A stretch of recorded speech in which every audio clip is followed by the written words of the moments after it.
C'est les Reims Radio, la radio préférée des Parisiens. Mais non, ici c'est Cannes, la meilleure fréquence cannoise 91.9. Bonjour à tous et bienvenue sur les ondes de Les Reims Radio et sur Cannes Les Reims TV. Bonjour. Nous passons à la télévision maintenant désormais. Bonjour Loïs. Bonjour messieurs. Comment ça va ? Eh bien bien, écoutez. De retour pour une nouvelle émission ? Oui, avec une nouvelle interview comme d'habitude. Oh là là, toujours fidèle au poste Loïs. C'est ça. Alors effectivement, on va commencer par une interview, mais il n'y en aura pas qu'une au cours de cette émission qui va durer un peu plus d'une heure. On vous en dira plus évidemment par la suite. Ce que l'on peut déjà vous dire, c'est le sommaire de cette émission. Donc nous allons parler de jeux vidéo, nous allons parler de l'actualité culturelle et sportive, et on sait que le mois de mai est très riche à ce niveau-là sur la Côte d'Azur et à Cannes en particulier. Il y a un petit événement qui se passe en ce moment. Oui. Voilà, on va peut-être un petit peu en parler tout à l'heure. Il y a un autre événement sportif de renom qui va se dérouler en toute fin de semaine, également du côté de Monaco. Voilà. C'est vrai que ça va être très compliqué à deviner. Hein. On va parler d'écologie. Hein. Vous savez qu'actuellement, il est beaucoup question de sécheresse et d'appréhension liée à cet été, ce qui va se passer, puisqu'on manque un peu d'eau, même s'il pleut pas mal ces derniers jours. C'est le festival de Cannes, il pleut toujours pour... Exactement, voilà, fidèle à sa réputation. Et nous terminerons par un quiz de l'actu, un rendez-vous régulier de cette émission. Donc je vais essayer de vous piéger sur vos connaissances de l'actualité. Cette fois, on gagnera. Car vous êtes des étudiants en communication. Très bien. Alors on va tout de suite commencer par cette première rubrique. Donc une interview de deux invités qui sont ici présentes. Donc bonjour mesdames. Bonjour. Alors Louise, je vous laisse faire les présentations. Eh bien, ravi de vous avoir parmi nous sur Radio Les Reims. Est-ce que vous pourriez vous présenter rapidement ? Oui, et avec plaisir. Merci de nous recevoir, Loïs, sur le plateau de Radio Les Reims. Donc, je suis Andrea Carrasco, présidente et fondatrice de Lucky You, qui est une start-up spécialisée dans le comité d'entreprise externalisé pour les TPE, les PME, en fait, afin de procurer tous les avantages d'un grand groupe. Donc, ça va être de la billetterie, des places de cinéma, des voyages, etc. Ok. Bonjour Loïs, je m'appelle Laura, je suis en alternance chez Andrea. Je suis chargée de partenariat chez Lucky You et ça fait quasiment presque un an que je suis Andrea dans son parcours. Pourquoi avoir choisi d'ouvrir un comité d'entreprise, Andrea ? D'où vous est venue cette idée ? Alors, dans mes expériences professionnelles précédentes, c'est vrai que j'ai pu travailler dans des TPE, des PME, mais aussi dans des grands groupes à l'international, et j'ai clairement vu la différence en termes d'avantages sociaux, et donc j'ai identifié plusieurs problématiques que rencontraient les dirigeants, donc notamment des difficultés pour les TPE et les PME à recruter, les difficultés aussi parce que beaucoup de turnover dans ces sociétés, le manque de temps des dirigeants et le souhait de défiscaliser. Et j'ai donc choisi de créer un comité d'entreprise externalisé dédié pour ces TPE et PME, afin de vraiment les mettre sur un pied d'égalité face aux plus grands groupes. Que finalement, quand un salarié a le choix de travailler soit dans un grand groupe, soit dans une TPE, qui se disent j'aurai les mêmes avantages dans les deux structures.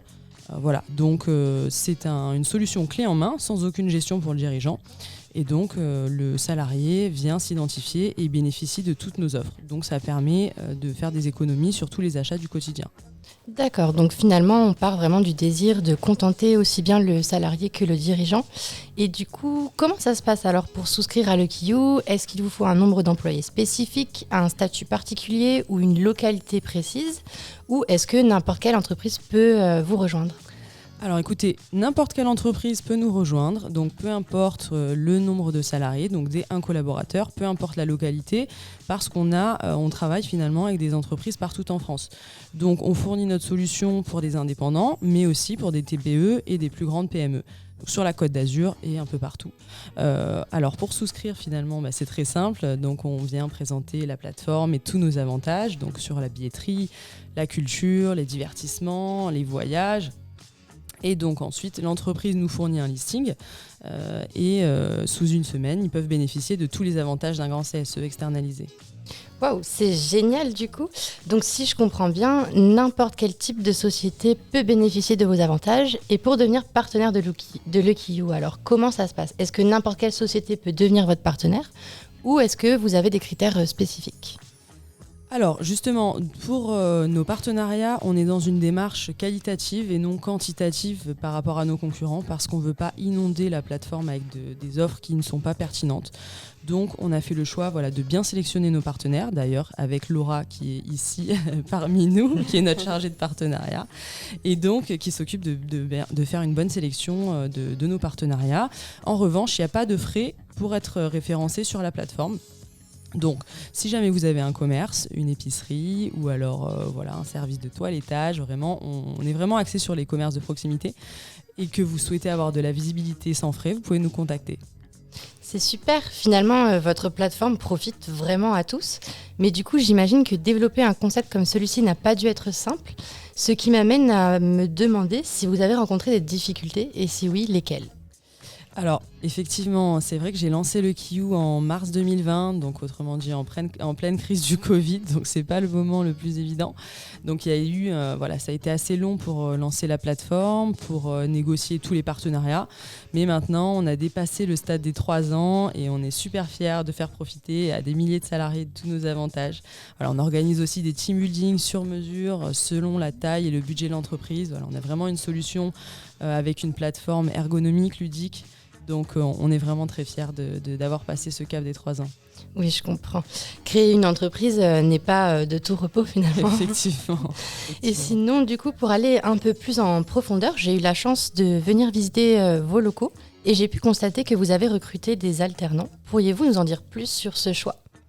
Effectivement, donc Laura aussi vous parlera un peu de ses missions au sein de Lucky You, mais ayant effectué un parcours, une partie donc en alternance durant mon parcours d'étudiante, j'ai vraiment eu la chance d'être baignée dans l'entreprise, d'avoir des missions concrètes et c'est ce que j'ai voulu transmettre aujourd'hui, donc en recrutant aussi des alternants pour leur permettre d'être sur le terrain.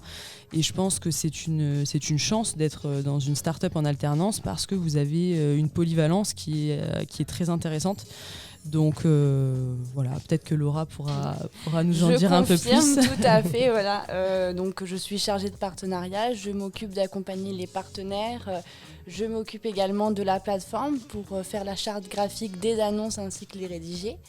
Je m'occupe aussi des newsletters, enfin vraiment j'ai un poste sur mesure, donc c'est vraiment génial pour apprendre au quotidien et pour vraiment s'ancrer dans la vie de travail, ça veut rien dire. Et je coupe juste, vous dites que ça a été un poste sur mesure, c'est-à-dire que vous l'avez fait sur mesure, adapté à vos compétences et à votre profil, ou il était déjà prédéterminé et finalement vous êtes glissé dans ce poste-là ?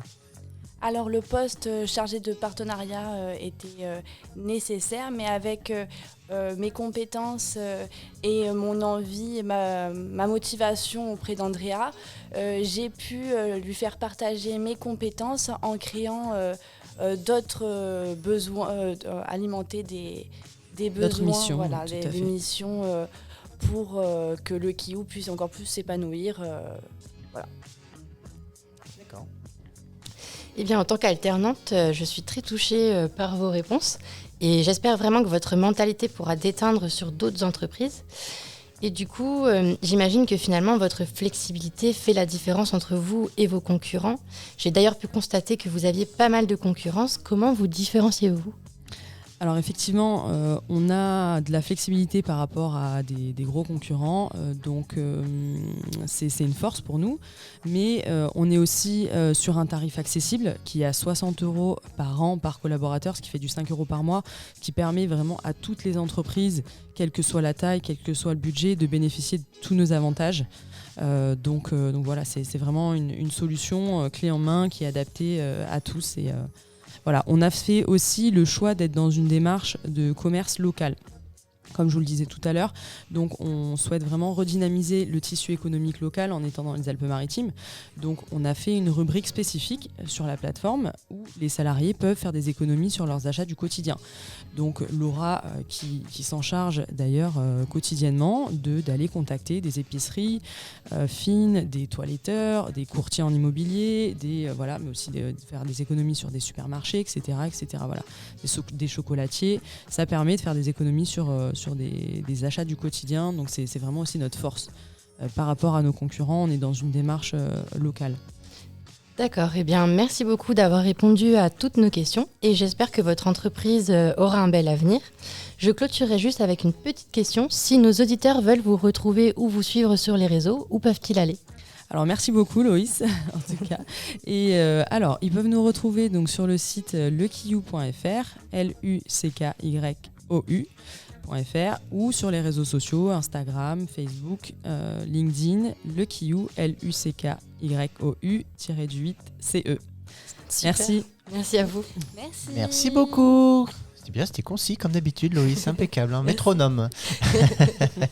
On vous retrouve plus tard pour notamment le quiz de l'actu. Eh oui, je le prépare. Très bien. Et écoutez, on va tout de suite. On vous remercie évidemment d'être venus. Vous êtes de nouveau les bienvenus quand vous voulez. Vous repassez. Et on aime bien, comme on le dit chaque mois, faire un petit focus et offrir une tribune à tous les talents locaux et aux énergies entrepreneuriales de la région. Donc voilà, c'est un peu une démission aussi de ce média pour lequel nous travaillons. Donc c'est du gagnant-gagnant pour tout le monde en fait. Effectivement. Voilà. Je suis ravie d'être venue et je repasserai avec grand plaisir. On n'est pas très loin, on est sur Sophie Antipolis. Ah bah oui, effectivement, on est même quasiment voisins. Voilà. Parfait, écoutez, on vous souhaite une très bonne continuation, le meilleur pour la suite et puis peut-être à bientôt du coup. Merci beaucoup. À bientôt. Parfait, merci. On va tout de suite enchaîner avec une autre rubrique avec Camille. Camille qui elle aussi a mené déjà une interview puisque nous avions prévu 2 intervenants qui malheureusement n'étaient pas disponibles au moment où nous enregistrons cette émission. Par conséquent, cet enregistrement a été fait préalablement, donc hier dans nos locaux ailleurs, donc au lycée Bristol à Cannes. Alors qui sont ces personnes ? Juste pour les présenter, lancer le...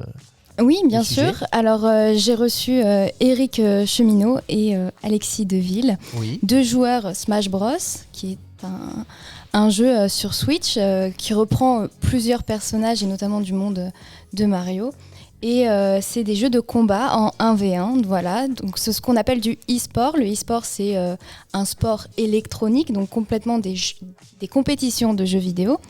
Et on a pu en parler, discuter de qu'est-ce que l'e-sport, quel est l'intérêt du e-sport, quel est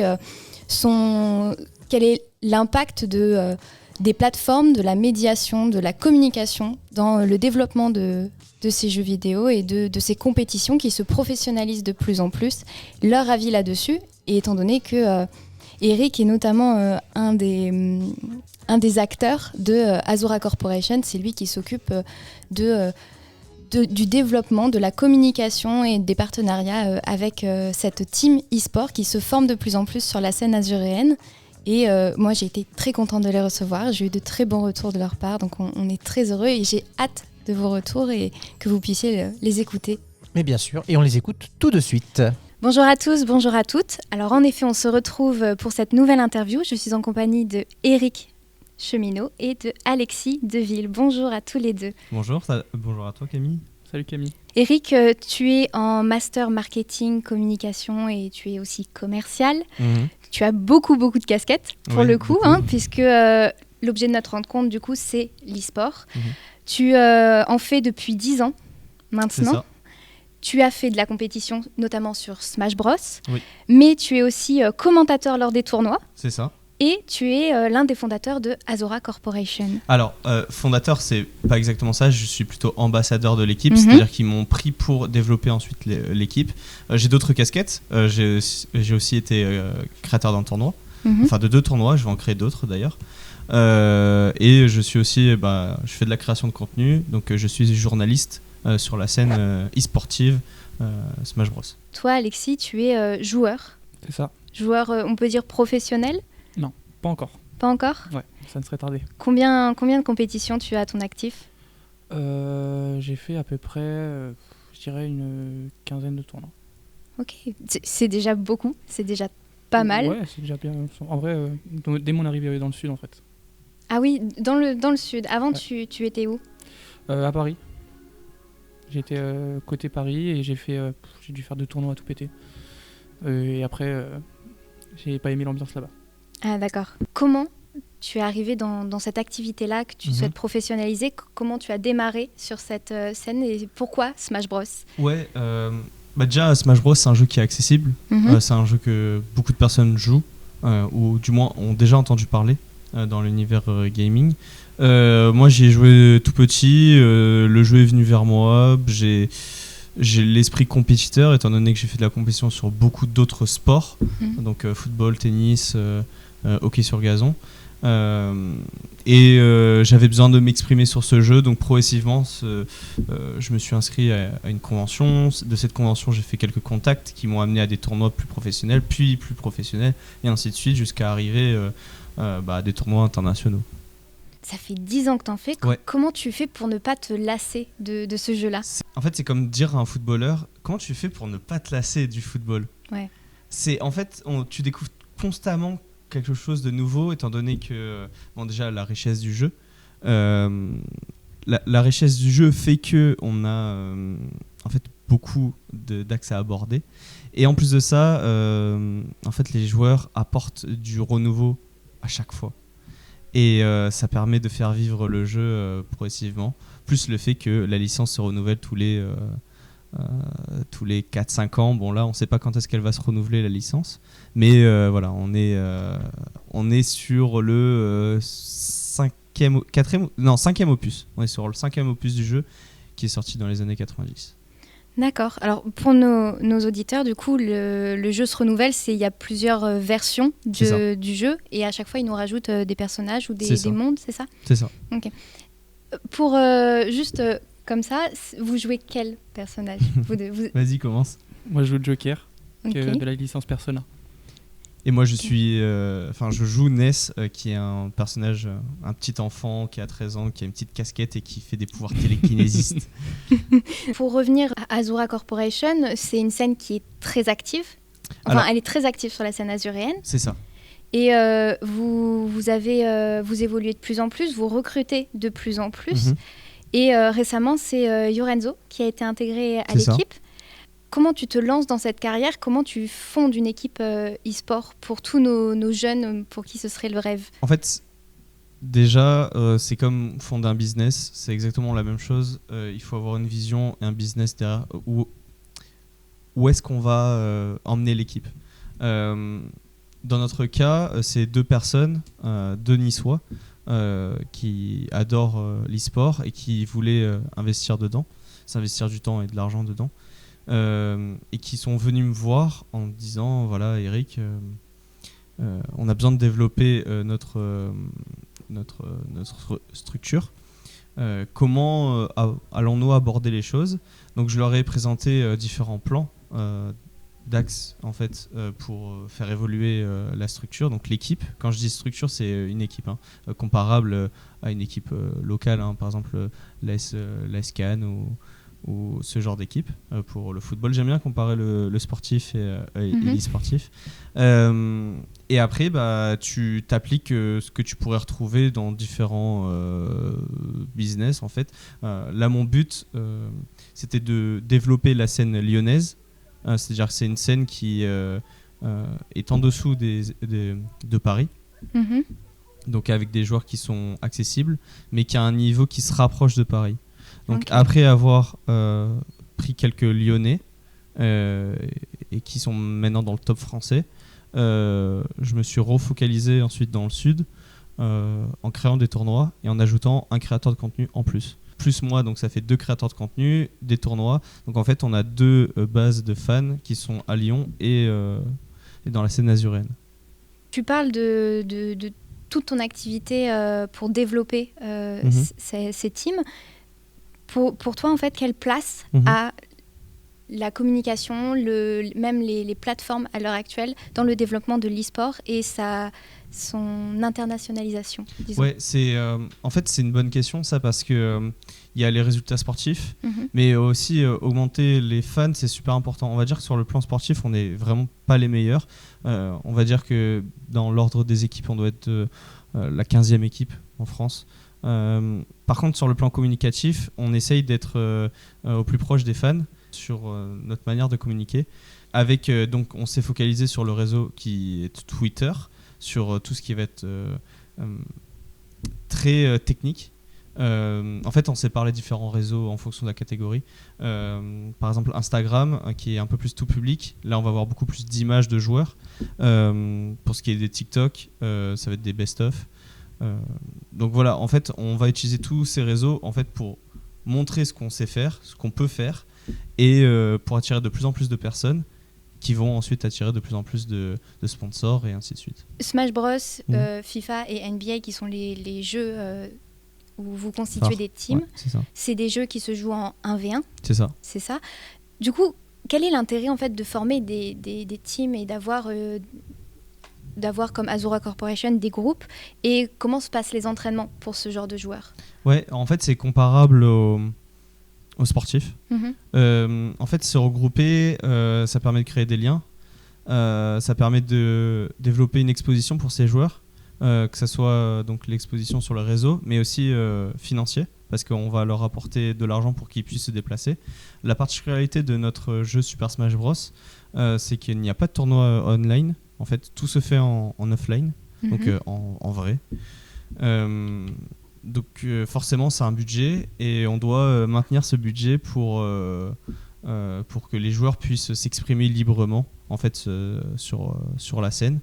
Et en fait, lorsqu'ils font des bons résultats, forcément, ça nous apporte plus de visibilité étant donné que ça crée du contenu. D'accord, très bien. Donc en fait, c'est un système un peu gagnant-gagnant. C'est-à-dire que on leur apporte, ils nous rapportent. Et progressivement, on augmente en fait notre fanbase en fait. J'ai pu lire durant mes recherches que Smash, c'était une scène qui était à la traîne par rapport aux autres scènes e-sport. Comment toi tu le ressens en fait dans ton activité, et comment en fait t'espères le développer Ouais, pour ça il faut comprendre l'e-sport. L'e-sport, c'est comme le sport. Je vais revenir dessus dans toute l'interview, je suis désolé. En fait, il y a différentes catégories. Donc, il y a les FPS, donc les jeux de tir, par exemple, à la première personne, à la troisième personne. Il y a aussi les jeux de stratégie, les jeux de plateau, etc. Et Smash Bros est un jeu de combat, en fait. Donc déjà, ça, c'est une catégorie qui est à part. Parce que c'est du 1v1. Les gens aiment beaucoup les jeux d'équipe. Donc déjà, on perd en fait en popularité. Autre chose, on a le support qui est la Nintendo Switch, qui est la plateforme qu'on utilise pour jouer à notre jeu. C'est une console qui est très commune, mais malheureusement qui n'est pas adressée à l'e-sport à la base. Donc en fait, si on a envie de faire de l'e-sport, c'est presque, si on achète une Switch, c'est quasiment que pour Smash Bros. Donc déjà, en fait, on perd progressivement du nombre de joueurs parce que la plupart des autres jeux se fait sur les PC en fait. Et dernier point, c'est l'éditeur qui s'appelle Nintendo qui on va dire ne soutient pas l'e-sport étant donné que leur but lorsqu'ils ont développé les jeux, notamment Super Smash Bros, c'était de s'adresser au tout public. Donc s'adresser au tout public, c'est éviter les tryharders, ceux qui jouent beaucoup au jeu, et le rendre plus familial. Donc en fait, tout ce qui est compétition, il y a zéro apport financier, tout le monde doit se débrouiller tout seul. Pendant un moment même, ils nous mettaient des bâtons dans les roues. Maintenant, ça s'est un peu arrangé, étant donné qu'ils ont vu notre professionnalisme, mais on a dû tout faire tout seul. Et pour le storytelling, on a tous, quasiment tous, du moins, commencer les tournois dans des genres parking, cave et autres trucs comme ça en fait. Voilà, une bande de passionnés qui ont créé une scène e-sport et maintenant elle est très très développée. Maintenant elle est vraiment professionnelle et on n'attend plus que de jouer dans un garage maintenant. Maintenant il y a vraiment une belle production, l'argent tourne, la visu est plutôt bonne, mais toujours moins que les autres scènes comme League of Legends ou Counter-Strike par exemple, qui attirent beaucoup plus de joueurs habitués donc sur PC. Alexis, toi qui joues aussi un tout petit peu à d'autres jeux, comment tu ressens cet écart, même dans ton expérience de joueur? Bah, c'est vrai que moi j'ai pas mal joué à League of Legends, du coup, comme tu disais. Et c'est complètement différent. Genre, déjà, juste quand on voit les Worlds, donc les tournois de LoL, le mondial et tout, le budget est pas du tout le même. On sent que Riot aide. On sent que vraiment ils sont là pour amener... L'éditeur Riot. Ouais. Ils sont là vraiment pour pousser la commu finalement, ce que Smash n'a pas. Et ça se ressent dans les tournois, mais malgré ça, franchement, je trouve que il y a grâce à ce non-professionnalisme de Nintendo, il y a ce côté chaleureux et humain qu'on retrouve dans les tournois Smash, et c'est ça que moi perso j'aime. Est-ce qu'on peut dire que le e-sport, en tout cas pour Smash, ça a de l'avenir? Ça a complètement de l'avenir. Maintenant, en fait, on se professionnalise de plus en plus. Et donc ça, c'est bien. En fait, on arrive à obtenir une scène qui est vraiment professionnelle et qui attire en fait les gens. Et il faut savoir que, par exemple, au niveau des influenceurs, tout le monde joue à Smash. Vraiment, tout le monde joue à Smash. Donc, en fait, ça attire encore de nouvelles personnes. Mais on attend le prochain opus pour que ça grandisse encore. Pour finir, est-ce que tu peux nous dire un peu quelles sont les perspectives d'avenir pour Azora Corporation? Ouais, Azora, en fait, on a passé plusieurs paliers, plusieurs caps. Créer une équipe, se faire reconnaître, avoir des fans, créer nos premiers événements, exclu un peu en inside, mais on va développer, on est en train de développer une nouvelle application pour la scène Smash Bros. On va faire de nouveaux contenus, de nouvelles choses. Maintenant, là, on est en recherche active de sponsors pour passer un nouveau palier, le palier le plus dur, on va dire, là, devenir vraiment professionnel, pouvoir potentiellement en vivre. Donc là, en fait, on cherche sponsors, mécènes et partenaires pour développer cette équipe. Et elle se développe très bien, il y a une super entente. Pour moi, elle a vraiment un avenir radieux et je suis content d'être rentré chez eux il y a pile un an. Voilà. Joyeux anniversaire. Voilà.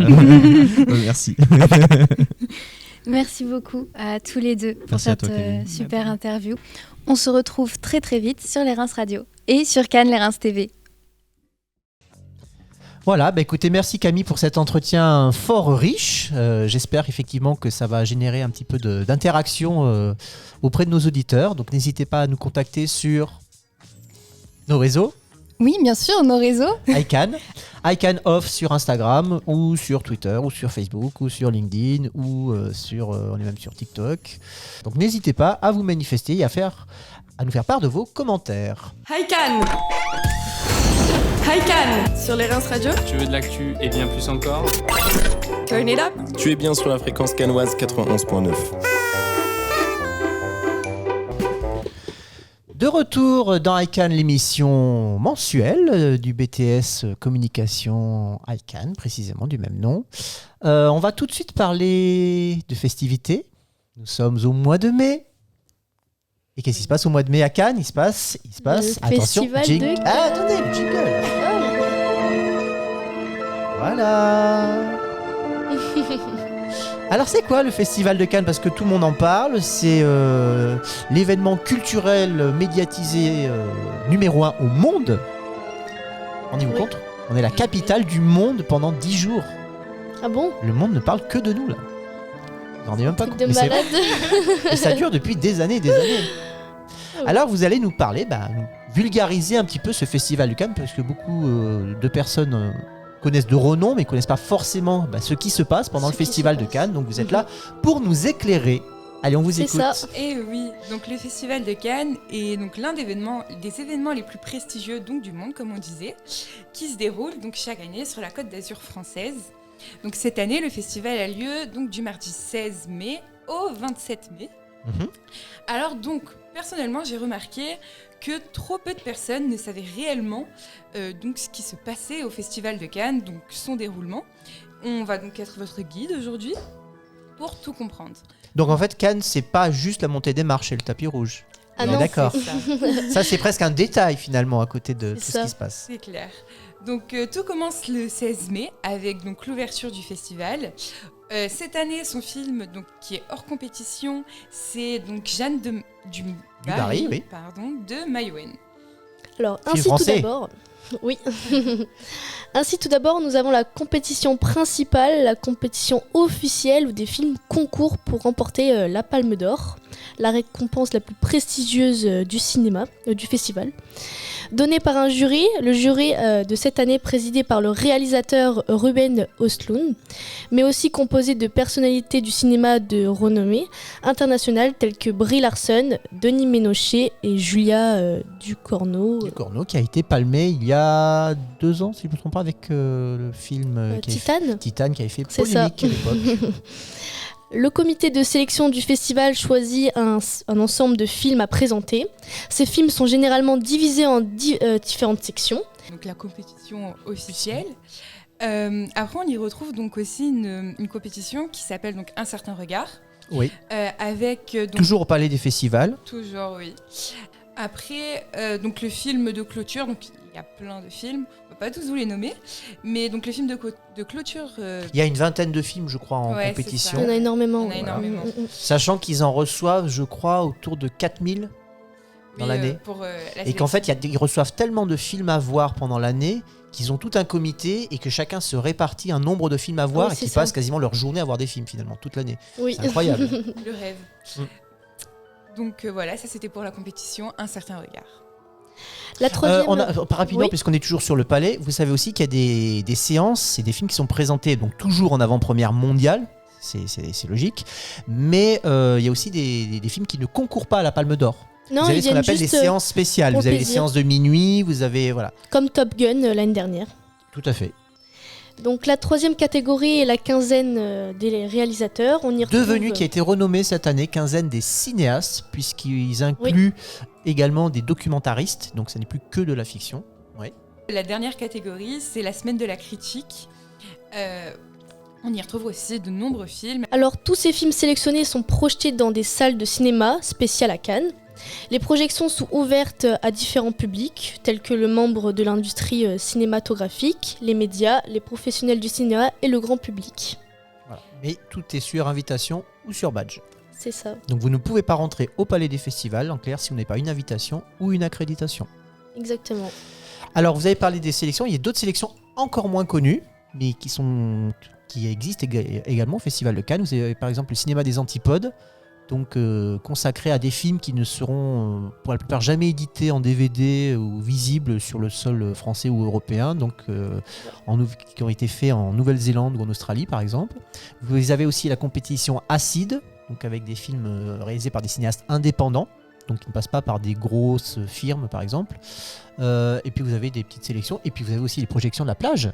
Pour le grand public, parce que pour les gens qui ne sont pas accrédités, effectivement, tous les soirs, enfin, s'il pleut pas. Il y a énormément de monde d'ailleurs, tous les ans. Exactement, et de plus en plus même. Et vous avez donc des séances spéciales avec des films du patrimoine, mais aussi des films remasterisés. Enfin, il y a de tout, pour tous les publics précisément. Donc, c'est très convivial. J'y ai déjà participé. Alors, quand il fait un peu froid, vous avez pour les premiers arrivés des chaises longues, des transats avec les plaids pour pas avoir froid. Non, c'est très chouette. Oui, c'est vrai. Voilà. Et parfois, vous avez des exclus. Hein. J'avais assisté il y a 4-5 ans, je sais plus, à la projection de La Cité de la Peur, des Nuls, qui avait été tournée en partie à Cannes, en présence de Alain Chabat et Gérard Darmon, qui, au moment de la scène de la Carioca, l'ont dansé sur scène devant l'écran, à la surprise de tout le monde. Ah, je savais pas. Ouais. Voilà. Vous savez tout. Et du coup, donc en parallèle, on voulait parler aussi... le marché donc, du film qui se tient donc aussi à Cannes. Très important ça. Et oui, qui est un marché donc professionnel où les producteurs, les distributeurs, les agents et les cinéastes se réunissent donc pour acheter, vendre et pour promouvoir des films. Du coup, on parlait un peu de La Cité de la Peur. Si vous regardez La Cité de la Peur, vous avez un peu un aperçu de ce qui se passe. Et du coup, le meilleur pour la fin, c'est l'un des aspects donc, les plus emblématiques du festival. C'est le fameux tapis rouge où les célébrités donc, du cinéma défilent lors des projections officielles. C'est également donc un événement médiatique où les tenues des stars sont scrutées et commentées. Tout à fait. Et une petite anecdote, durant le festival de Cannes, il y a certaines choses dont on n'a pas le droit, comme porter des baskets sur le tapis rouge, que ce soit homme ou femme, prendre des photos avec votre téléphone lorsque vous êtes sur le tapis rouge. Des selfies. Surtout des selfies, Thierry Frémaux est très à cheval là-dessus. On m'a reprise. Ah, photo aussi ? J'ai pas le droit. D'accord. Non, on n'avait pas du tout le droit de sortir le téléphone sur le tapis rouge. D'accord. Et ensuite, il faut respecter les codes vestimentaires. Par exemple, les hommes, ils doivent porter principalement des costumes. Et smoking, les femmes... Smoking. Ah oui, avec une pape. Oui, c'est ça. Vous faites recaler, mais c'est vrai. Hein. Oui. Oh, bah, il y a quelques années, je m'étais faite recaler parce que j'étais en sandales. Ah bah oui. Voilà. C'est du glamour, hein. C'est ça. Il faut souffrir pour être belle. Oui. Et voilà. Très bien. On n'a pas parlé également de quelque chose de très intéressant pour les cinéphiles, c'est la sélection Cannes Classique. Oh. Et j'ai vu d'ailleurs que beaucoup des films de Cannes Classique sont projetés cette année au cinéma de la plage. Voilà, donc c'est des vieux films, entre guillemets, connus ou moins connus, qui sont projetés en version donc remasterisée. Et c'est une vraie sélection maintenant. Avant, c'était un petit peu, entre guillemets, anecdotique, c'était les petits événements. Maintenant, c'est une vraie sélection parallèle. Alors, il n'y a pas de prix qui est décerné, puisque ce sont des films qui ont déjà... qui sont un peu datés, mais ça permet parfois de rencontrer les artistes, les réalisateurs, etc. Donc allez-y, Cannes Classique, même ne serait-ce que pour vous forger votre culture. D'accord, bah j'irai. Voilà. Merci beaucoup, mesdemoiselles. On reste sur la Côte d'Azur, donc on parlait de festivals. Et bien, on enchaîne avec les autres festivals à ne pas manquer cet été, puisque l'été arrive. Hein, on est au printemps, mais dès le mois prochain, c'est l'été. Donc, bonjour Emma, bonjour Mathilde. Bonjour. Vous allez nous parler des bons plans, des rendez-vous immanquables cet été sur la Côte d'Azur. Alors là, je suis tout oui. Donc nous, on parlera essentiellement de festivals de musique. Donc aujourd'hui, nous vous emmenons sur la Côte d'Azur pour vous faire découvrir les festivals de musique les plus envoûtants de l'été. Si vous cherchez à profiter des rythmes électrisants et des soirées mémorables sous les étoiles, vous êtes au bon endroit. La Côte d'Azur offre une variété de festivals de musique tout au long de l'été, qui attirent des milliers de visiteurs venus du monde entier. Des événements électroniques légendaires comme les plages électro à Cannes, en passant par le festival de musique très populaire du Delta à Marseille, nous allons voir que la Côte d'Azur a quelque chose à offrir pour tous les goûts musicaux. Donc premièrement, il y a le crossover qui se déroulera cette année du 29 au 31 au Théâtre de Verdure à Nice. Vous pourrez écouter différents styles de musique en passant par le rap et l'électro. La première journée sera totalement composée de rappeurs. Il y aura Dinos, Gino Eve et Franglish où vous pourrez écouter tous leurs meilleurs sons. Le 30 août, vous pourrez écouter les fameux rappeurs et une rappeuse, Meryl, Chacola et Zola. Ce sera encore une journée où vous pourrez écouter et danser sous le soleil de Nice. Et enfin, cette dernière journée, vous pourrez écouter 3 DJ de renom qui seront Orax Orchestra, Feder et Nathalie Duchesne. Alors d'un autre côté, nous avons le festival du Delta, donc situé à Marseille. Ce festival aura lieu du 23 au 27 août prochain sur les plages de Marseille. Depuis 7 années maintenant, le Delta Festival est attendu chaque année. 5 jours à vivre sur le thème des rêves, les 250 artistes du festival feront vibrer la plage du Prado pendant plus de 70 heures de son. Des activités sont attendues comme un espace de body painting, un espace de tatouage, de création d'accessoires, etc. Les plages électro se dérouleront le 4, 5 et 6 août au boulevard de la Croisette à Cannes. Depuis 2006, le festival devient une référence en termes de festival électronique. Depuis quelques années, le festival donne aussi place aux musiques urbaines. Plus de 90 artistes internationaux vous attendent cette année. C'est un rendez-vous immanquable sur la Côte d'Azur. Ensuite, il y a le Mars Attack, lui aussi situé à Marseille, mais cette fois-ci au parc Borély. Le festival aura lieu le 16, 17 et 18 juin prochain. Créé à Marseille depuis plus de 20 ans, ce festival de musique regroupe principalement le genre urbain et électronique. Ils réussissent à regrouper chaque année des milliers de festivaliers et l'année dernière, pour l'édition de 2022, le festival a réuni plus de 40 000 festivaliers. Et enfin, petite dédicace à Servane, le festival de la Baronne qui ouvrira ses portes le 24 juin prochain de midi à 2h du matin sur la plage Bambouza à Fréjus, organisé par l'agence Wow. Son plus grand souhait est de vous faire découvrir, rêver et vivre des moments inoubliables. DJ de renom, danseurs, perforateurs, artistes circassiens feront Perforateurs, ils ont des perceuses ? Performeurs. Performeurs, artistes, circassiens feront vivre votre soirée.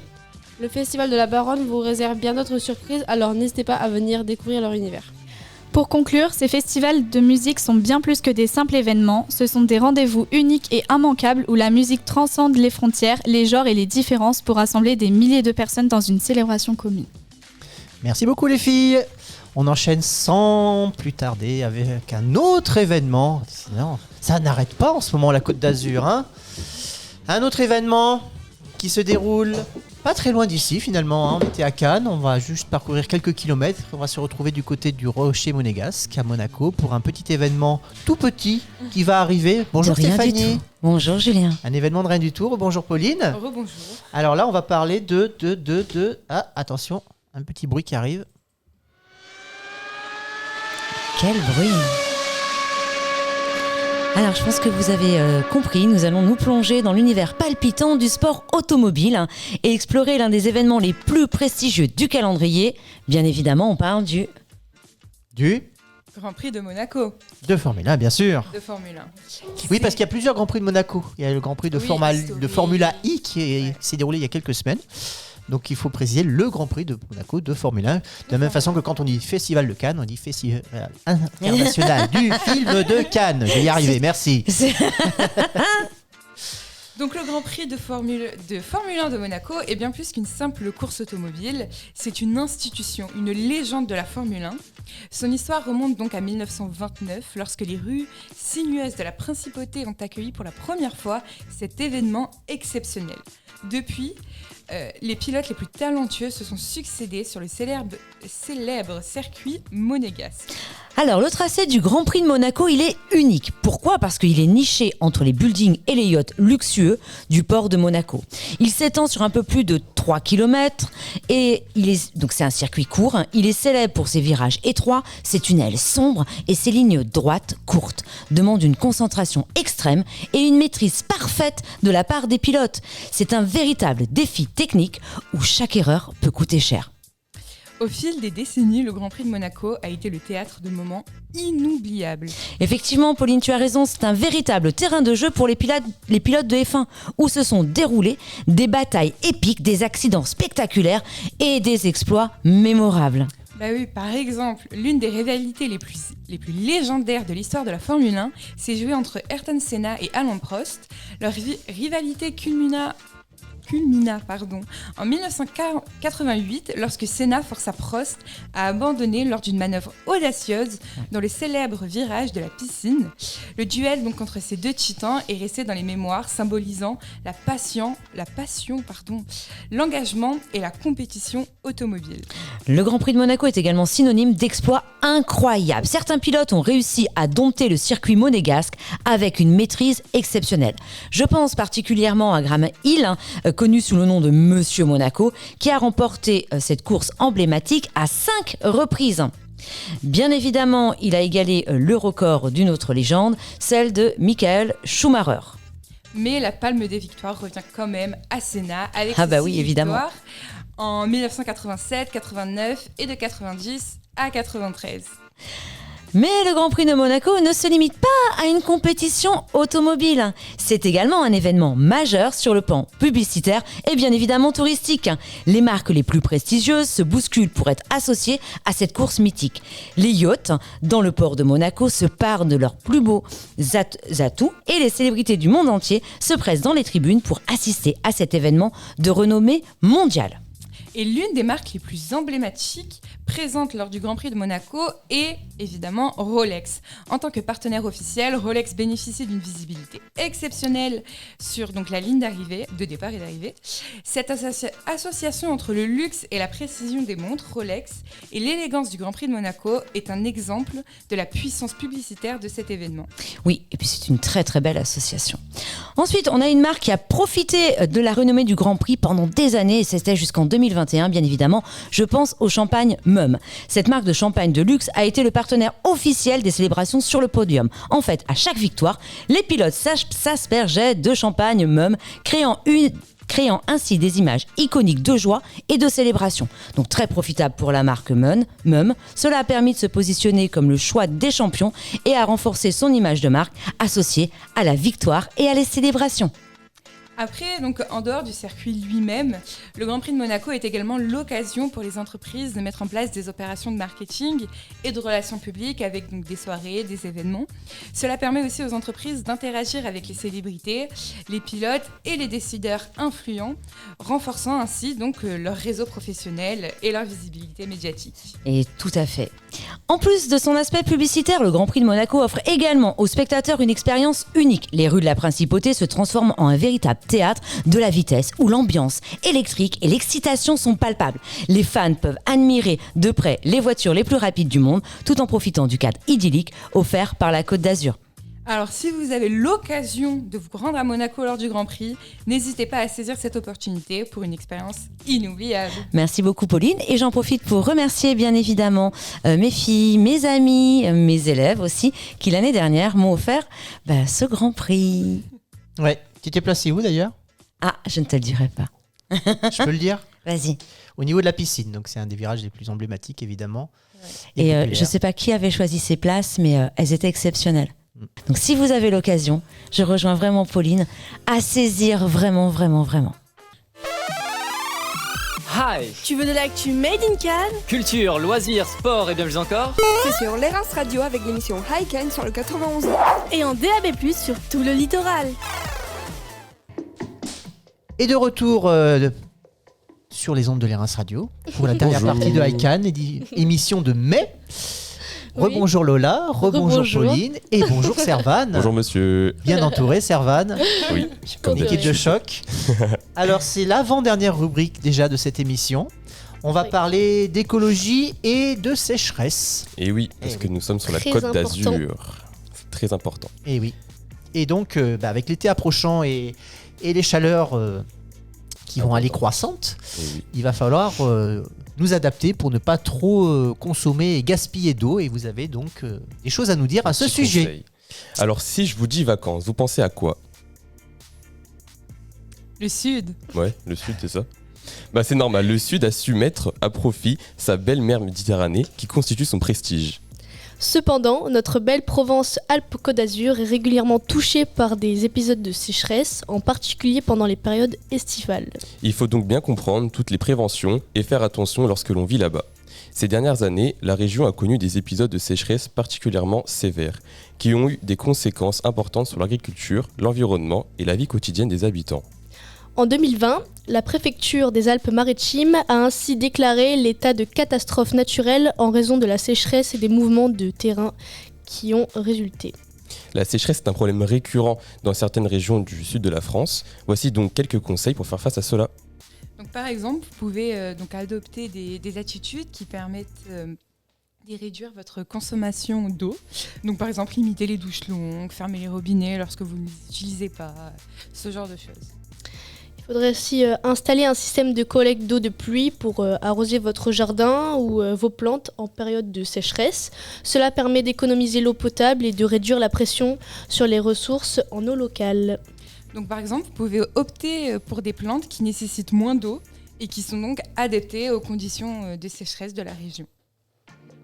Après, sinon, vous pouvez aussi utiliser du paillage organique comme de l'écorce ou des copeaux de bois autour de vos plantes et dans vos jardins. Cela permet donc de réduire l'évaporation de l'eau du sol et donc de maintenir l'humidité et de protéger les racines de vos plantes. Et si vous avez la chance d'avoir une maison, vous pouvez arroser votre jardin. Mais faites-le tôt le matin ou en fin de journée pour éviter l'évaporation excessive due à la chaleur et évitez aussi d'arroser les surfaces non nécessaires comme les allées ou bien les trottoirs. Et donc, utilisez l'eau provenant de votre lave-linge, si vous en avez, de votre douche ou votre bain pour arroser vos plantes. Et oui, c'est peut-être un peu loufoque ou bizarre, mais c'est souvent pratique pour arroser vos plantes. Et placez des seaux ou des récipients sous les gouttières pour récupérer l'eau de votre pluie. Voilà. Petit conseil, oui. Aussi, informez vos proches, vos voisins ou votre communauté sur l'importance de la préservation de l'eau et encouragez-les à adopter des pratiques économes en eau. Après aussi, comme disait Servane, vous pouvez, lorsque par exemple, en été ça se présente pas trop, mais quand vous chauffez votre eau, vous pouvez récupérer l'eau qui est en train donc, de chauffer pour arroser justement les plantes et ce genre de choses. Stéphanie va dire quelque chose. Oui, en fait, c'est quand on allume l'eau chaude met toujours du temps à arriver. Oui. Cette eau, finalement, elle est perdue. C'est vrai. Donc il suffit juste de mettre un récipient et on utilise cette eau pour aller arroser le jardin. Pas mal Mais aussi. qu'est-ce que c'est malin. Mais franchement, Malin, ça change la vie bien. en fait. Et oui, mais c'est des petites habitudes comme ça Tout qui bête, aident beaucoup. mais c'est hein. vrai. Donc voilà, donc en adoptant ces conseils. Sinon, après, il y a la technique à l'ancienne, se laver à l'eau froide. Ah bah, Comme ça, ah bah ça, Oh là ça réveille, là. hein, monsieur. hein. comme ça, Ah oui. on gaspille pas l'eau du Oui. début et en plus de ça, on reste moins longtemps parce que c'est moins agréable. Effectivement. Ah bah, la douche elle est Ah rapide. oui, c'est vrai. Ah, ah. Bon, allez, alors celle-là, je me te la lave laisse souvent pour le réduire bal. la facture d'eau. Donc voilà, c'était tout pour ces petits conseils. Et en faisant preuve de responsabilité dans votre consommation d'eau, vous pouvez contribuer à atténuer les effets de la sécheresse de la région sud de la France. Et pas que d'ailleurs, hein, parce que Oui, y a c'est des vrai, auditeurs pas qui que. nous écoutent en dehors du sud de la France et qui peuvent faire la même chose. Voilà. Donc Tout le monde est écoutez nos petits concerné. conseils. Absolument. Merci à vous. Merci beaucoup. On va enchaîner avec la dernière séquence de cette émission, une séquence attendue par certains de nos Oui. auditeurs. C'est la séquence Actu. Alors, vous êtes des étudiants en communication. Vous faites, dans le cadre de vos activités, pas mal de veille. Hein, c'est-à-dire que vous êtes à l'affût de l'information, de tout ce qui se passe, des nouvelles tendances, etc. Mais est-ce que vous êtes vraiment au fait de tout ce qui se passe, et notamment de l'actualité un peu insolite? Insolite. Insolite. C'est-à-dire. Ah ben, c'est ce qu'on va voir maintenant. Alors, j'ai besoin d'un arbitre. Stéphanie se propose, très bien. Alors, on va avoir deux équipes. Alors, non, c'est pas d'équipe. C'est chacun pour soi?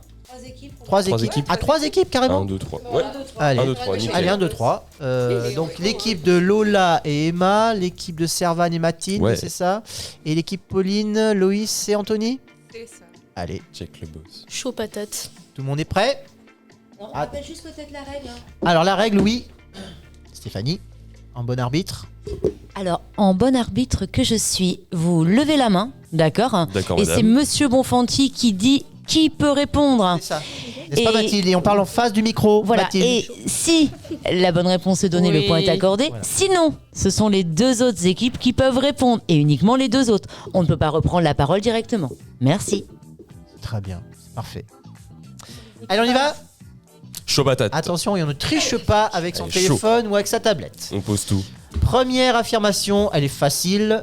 La chanteuse Lazara, qui représentait la France lors de l'Eurovision, a adressé un geste de remerciement en découvrant les points votés par Elle a le levé. public, donc qui n'étaient C'est pas en Emma. sa faveur, suscitant un buzz sur les réseaux sociaux. Info ou intox? Emma, Info. en micro. Info.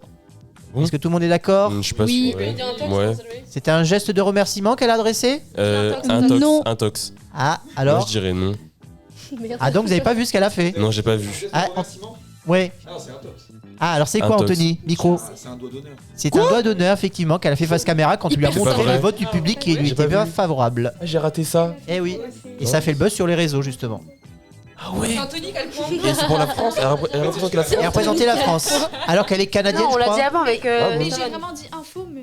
Mais c'est pas une info, justement. C'est une intox. C'est une intox. Parce qu'il a dit geste de Ah, la remerciement. blonde. Un doigt d'honneur n'est pas un geste de Et remerciement, oui, Emma. Emma. À part quand tu conduis. Vous avez dit qu'elle a fait. Un buzz. Eh oui. C'est pas grave, Faut ça bien compte pour du écouter les beurre, on compte questions. rien. C'est pas grave. Allez, deuxième affirmation. Un homme aux États-Unis a fabriqué un moteur de moto qui fonctionne à la bière. Info ou intox? Info. Info. Oui. Alors, c'est une info, effectivement. C'est une idée qui lui est venue à la suite de l'augmentation du prix de l'essence, Ah bon? qui est désormais plus élevé que celui de la bière. Donc, c'est plus économique de C'est pas rouler à la vrai. bière qu'à l'essence aux États-Unis aujourd'hui. Comme en France. Carrément. Ouais, d'accord. Mon père, il va le faire. hein. Mon père aussi, il est chaud. Il est chaud. Stéphanie, un commentaire. Eh ben, moi, je trouve ça super bien. On peut rester dans sa voiture pour prendre l'apéro. Ah ouais, Franchement, c'est cool. quel progrès. Ouais, sauf que ça Elle fait un va peu être du bourrée, gaspillage. la Toi qui aimes la bière, voiture. justement. Pas de gaspillage. Par contre, on reste dans sa voiture et on attend bien évidemment. Après, on dort dans sa voiture avant de conduire, hein, bien Ah bah oui, évidemment. c'est important. On est tous d'accord là-dessus. On est d'accord. Pas une voiture. Il faudra faire souffler la voiture du coup avant de partir. drôle, en moto. Allez, troisième affirmation. Un tableau bleu. Alors j'allais dire monochrome, mais pas complètement monochrome, donc tout bleu avec un trait blanc. Au milieu, a été vendu pour la modique somme de 43,8 millions d'euros. Info ou intox, Moi, Servan? je dis info parce que les gens ils sont fous maintenant. Eh bien, effectivement, c'est une info. Ouais, oui. Waouh, je C'est un suis tableau trop qui a été fort. réalisé par le peintre Bernett Newman, qui est a décédé fait- en 1970. Et la vente s'est faite aux enchères aux Il a États-Unis. serré. Petit point sur les scores, une égalité parfaite entre nos 3 équipes. Oh là Allez, là on là continue. là, la pression monte. 4e affirmation. Alors ça, c'est peut-être plutôt les filles qui vont vers la réponse. On ne sait pas. Complexée par sa taille, une influenceuse a fait raccourcir ses jambes de 10 cm. Il y a moyen, C'est faux. Moi, je dis.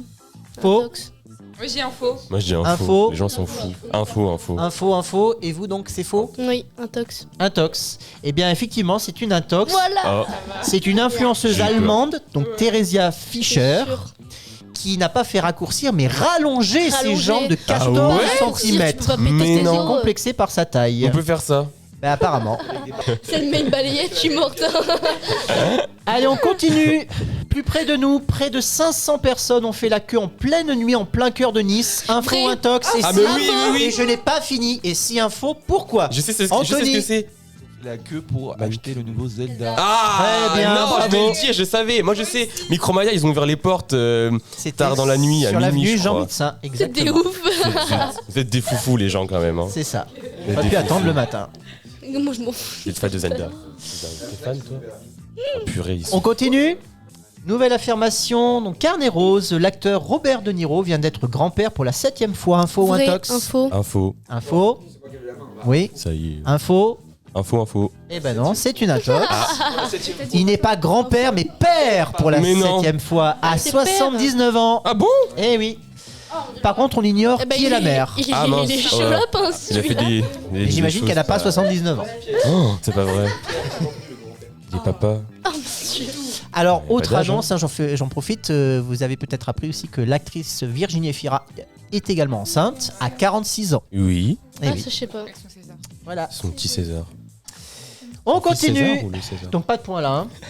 Il sera bientôt possible de passer des appels audio et vidéo depuis son compte Twitter. Info ou intox? Moi je dirais Anthony. info. Intox? Moi, je dis Info. info. Eh bien, c'est une info, oui. Ouais, Anthony, t'es trop nul. Anthony, t'es trop nul. C'est un souhait, alors je précise, hein, c'est un souhait émis par Elon Musk qui ambitionne Ah bon de faire du réseau social une application à tout faire. Ah bah carrément. On pourra ainsi parler à des gens n'importe où dans le monde sans leur donner son numéro de téléphone. Ah ouais. Voilà. C'est drôle ça. Eh oui. Donc bientôt à venir. Ah bah dis donc. A l'inverse, vous savez aussi que le réseau LinkedIn va fermer en Chine. Ah bon? Eh oui. Oh. Pour Ah, mince. Tant que concurrence c'est pas en France, déloyale. moi, ça va. Ah mince. Voilà, Ouais. voilà. Alors une question pour Stéphanie, mais aussi pour les autres. Le champion de Formule 1 Lewis Hamilton investit dans une chaîne de restauration rapide vegan. Info ou intox? Info. Lynn?